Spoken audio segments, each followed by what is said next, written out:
नमस्ते। इस माँ की दर्द भरी दास्तां सुनिए। कलयुग का सच। माँ बाप अपनी सब कुछ त्याग कर बच्चों को पढ़ाते लिखाते हैं और अच्छी नौकरी के लिए बाहर भेजते हैं, पर बच्चे बाहर जाते ही अपने माँ बाप को भूल जाते हैं। यहाँ 2 साल से इंदौर की एक बुजुर्ग महिला अपने पति के साथ सिर्फ इसलिए रह रही है कि उसका अंतिम संस्कार ढंग से हो जाए।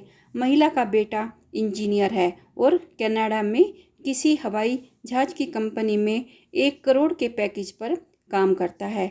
इतना कुछ होने के बाद भी कनाडा जाने के बाद आज तक बेटा न वापस आया। संजय पैलेस में एक चाय के खोखे पर बैठी बुजुर्ग महिला लोगों से कुछ पूछ रही थी। थोड़ी देर बैठी, दुकानदार हटाएगा तो नहीं। इतने में एक नौजवान युवक आया और बुजुर्ग महिला से कुछ बात की और फिर कुछ दवाइयों के खाली ट्यूब लेकर चला गया। कुछ समय बाद युवक वापस आया और महिला को नए दवा और ट्यूब लाकर दिए। महिला युवक से बात करते करते रोने लगी और युवक उसे ठठास बंधवाता रहा। आसपास खड़े लोगों उन पर टिकी हुई थी। जब हमने मामला जानने की कोशिश की तो हमारे सामने महिला की दर्द भरी कहानी आई।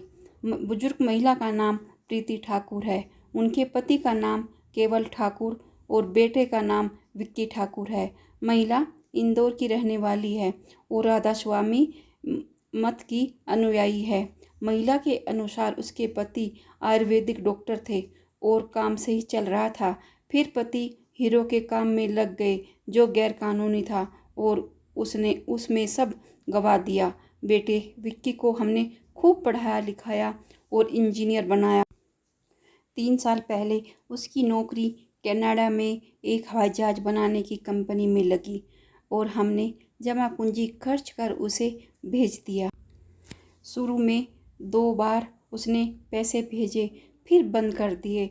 जब हमने पूछा कि इंदौर का घर बेच दें तो उसने मना किया। पति का एक्सीडेंट हो गया और कुल्ला बदला गया तो भी उसने नहीं आया। कहता है कि उसे 4 साल काम करने के बाद छुट्टी मिलेगी। हमने कह दिया कि अगर हम 2 में से एक बचा तो हम मकान बेच देंगे।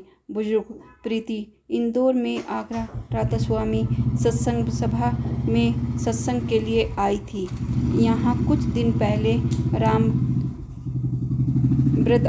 लाल वृद्ध आश्रम में गुजारे। वहाँ बंदिशों में रहना अच्छा नहीं लगा तो उसने नगला मंडी न्यू आगरा में किराए का कमरा ले लिया। प्रीति दयाल बाग सत्संग सभा में जाती है और वहाँ उसकी खाना भोजन आदि का व्यवस्था हो जाती है। घर का किराया इधर उधर से लोगों द्वारा मांग कर देती है।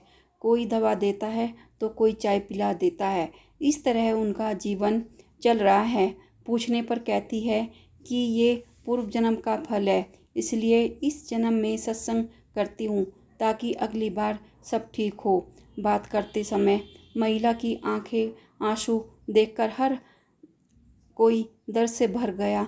लोग महिला को देखकर सोच रहे थे कि बच्चों को अपने से दूर भेजना, पर वो इतना दूर हो जाते हैं कि माँ बाप की हालत भी उन्हें विचलित नहीं करती और वो उन्हें भी भूल जाते हैं।